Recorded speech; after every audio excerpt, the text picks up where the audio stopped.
Hey guys, we're doing a evening live stream here, trying to mix it up just a little bit. This is the DJ for Migrant Mayhem here at Land Cruiser Midwest.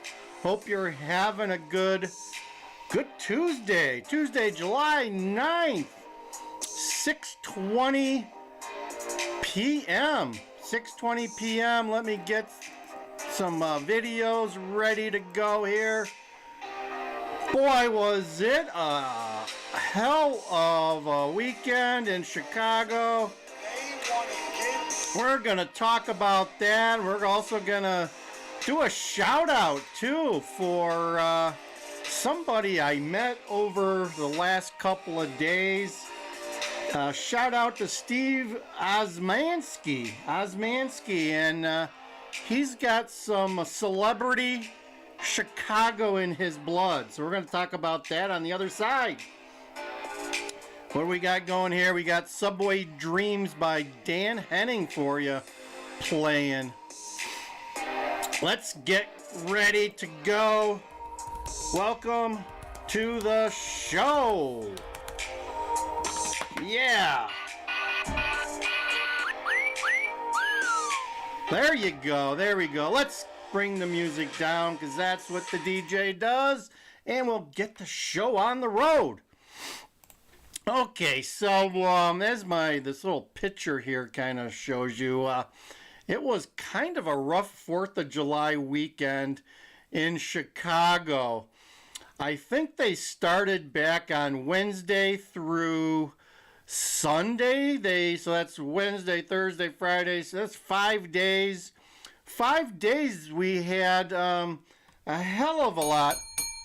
Some bell ringing lead exchange going on here in Chicago. Just to tell you, there was some lead exchanged in Chicago, and that's 100 times minimum, with 19 folks no longer with us. So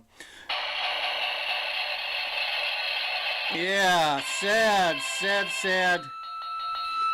For who the bell tolls, folks. For who the bell tolls. So, yeah, that's crazy. That's crazy in itself. You'll see here by this pic here, I'm not sure if they're having Taste of Chicago this year. I think they moved it to the fall. But anyway, they'll be wearing Kevlar vests to Taste of Chicago, and I hear they've got lead on the menu. Everything comes with lead at Taste of Chicago this year. So there you go. Let's bring that down. Oh yeah, look, those wings just look so good every time I see them. Let's get a window up here so we can show you some videos today. And I'm hearing that the buses are about ready to roll in Texas. Potentially the buses are going to start rolling to Chicago. Brandon's made some room in his shelter, so let the buses roll. Just an update on that. So let's play this where they talk about what happened over the weekend, and we'll have another video on the other side too. July weekend in the city with more than 100 people being shot. Today, Mayor Brandon Johnson and other city officials are speaking out about the violence. Joni joins us live now. What violence? Just 100 people. Just 100 people. Jeez. They talk about this like it's just a normal weekly occurrence, and well, it's starting to get to that point. With more. Hi, Joni. Hi there. There were multiple mass shootings, children shot, and mothers. Police are angry about this gun violence. The public wants to know what authorities are going to do about it. Mayor Brandon Johnson and Superintendent Larry Snelling will be talking about public safety here at police headquarters at 9 a.m. There were 4 mass shootings over the extended July 4th weekend. 24 shot, 4 fatally. But in all, 19 people have died, 84 wounded in shootings all over the city. 8 people were injured in Little Italy, where the shooters were aiming at each other and they they got away.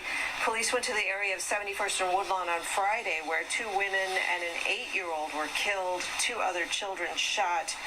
They went there to ask the community to be a partner in public safety. If we're not doing that, then we're failing not only our children, but we're failing our community. You're also failing the future, because they are the future. Those are our future people in this city. They're the people who are going to pick up the baton and run with it. Just keep in mind that these people continue to vote for the Democrats and now the progressives in the city of Chicago. You think at some point, at some generation, they would wise up, they would educate themselves and try something a little bit different. But no, they vote for this. To some extent, the people vote for this crime and violence, and when it happens, they all shut their mouths and they don't say anything. And guess what? The violence continues the cycle. And we have to take care of that. Well, police had their days off canceled. They had extra patrols on the street. Authorities are expected to give an update on some of those investigations. This was NASCAR weekend too, folks. Potentially, maybe a lot of those police that were been in some of these neighborhoods were working NASCAR. Just saying. They could have been working NASCAR. Keeping the tourists safe. Here at police headquarters, they haven't said if they've made any arrests. Reporting live, I'm Joni Lum. Back to you. Don't buy another. Okay, so let's look at another video. I think this one's got Brandon on it. And he talks about how he's tired of the violence. So let's watch this. And he was out of town too for the weekend, but he was plugged in. And then he came back and he was here for the NASCAR race. He got to drive in a car. Police and the mayor say it takes everyone to help them prevent gun violence and to help them solve the numerous shootings that happened over the 4th of July holiday. They say they're as upset as the communities they serve. There were multiple mass shootings in Chicago, one on the morning of the 4th. 2 women and an 8-year-old child were killed, 2 other children critically hurt in Greater Grand Crossing. Mayor Brandon Johnson and police visited the neighborhood the next day to recommit resources to a traumatized community, and more shootings followed. A mass shooting happened in Little Italy, injured 8 people. 2 gunmen firing at each other got away. In response, police opened an emergency assistance center to assist anyone suffering from violence. 19 people died in more than 100 shootings throughout Chicago. Police say they made immediate strategy adjustments. Mayor Johnson asked the public not to give up. If I know one thing about Chicago, somebody always knows something about somebody. Yeah, he's telling the truth, but he's also asking for resources. He wants the federal government to give him more resources, and that, to a progressive, that translates to this. Resources and money is what they want. They don't want to tell you they want more money. They just want resources. Say something. Because it is a matter of life and death. Sometimes this violence comes out of petty arguments. People who have been together all day, they come together as a group, they've been drinking. I think he's describing gangs here, but he doesn't want to use that word. A lot of the politicians and the police, they don't call anything gang anymore. It's called mass violence. Tempers flare, and people decide that they're going to air out their differences through violence. Police wouldn't say if they are close to arrests in any of the shootings, but say they are working hard to get guns off the street and keep the shooters behind bars. Joni Lum, Fox 32, Chicago. Well, today, Mayor Johnson called the level of violence over the holiday weekend unacceptable. Paris is here with more on what he's had to say. Paris? That's right, Sylvia, and the mayor didn't have much to say over the weekend. He says he was in constant communication with Chicago police and emergency officials, but he was visible Sunday at the NASCAR race. He was donning a fire suit and taking a lap. He confirmed our reporting from last week that he was out of town on the actual 4th. That's a day that saw 11 murders and 55 people reported shot, including mass shootings in Austin and Grand Crossing. Mayor says he was on a personal trip earlier that week and returned on the evening of the 5th in time to attend an evening vigil at 71st and Woodlawn. Now, we spoke with 28th Ward Alderman Jason Irvin on Friday, who told me he hadn't heard from the mayor or police superintendent after a mass shooting in his ward, but worked with the commander on his own on a safety plan that included checkpoints on his neighborhood streets. Now, Johnson says that just because he was out of town does not mean he was. I wonder if he was in Michigan visiting Mofo. I don't know if Mofo's on tonight, but I got a feeling he might have been in Michigan. A lot of the politicians in Chicago, they like to spend the summers in New Buffalo and Sawyer and Benton Harbor. Wasn't working. Work never ends. It doesn't. You know, I accept the responsibility of 24/7 on call every day of the week. It's very seldom do I get a chance to celebrate, you know, on a personal level. But, you know, the communications between my office, Chicago Police Department, OEMC, our state and federal partners, none of that stuff stops because I'm out of town. And Police Superintendent Larry Snelling was in town all weekend and says the department made adjustments after that very violent day on Thursday. The mayor also said he would re-examine future dates for the NASCAR race, although he said he didn't believe it sucked police resources out of the neighborhoods. And we'll have much more on how this July 4th compares to previous years coming up at 4 and 5. So there you go. That should be interesting. That should be interesting when they compare it to latter years. So that's the status of the holiday. If you made it through the holiday in Chicago, you accomplished something. Comment down below what if you're planning a vacation. Is it coming to Chicago? Or are you going to go downtown Chicago and have a good time? Yeah, it's taking your life in your hands to go to downtown Chicago. What else do we got going on this year? We got Lollapalooza coming, and I think the DNC in August. So I think later on this month is Lollapalooza, early August. So there you go. Gonna have some more crime, some more lead exchanges, and there you go. That's Chicago, folks. Welcome to Chicago. So let's talk a little bit. I met a gentleman this weekend in a parking garage. I saw a guy. We were waiting for an elevator, and struck up a conversation with him. And his name is Steve Osmansky, and he said, "Do you know my? I think it was his father. Do you know my father? He was a big Chicago Bear celebrity."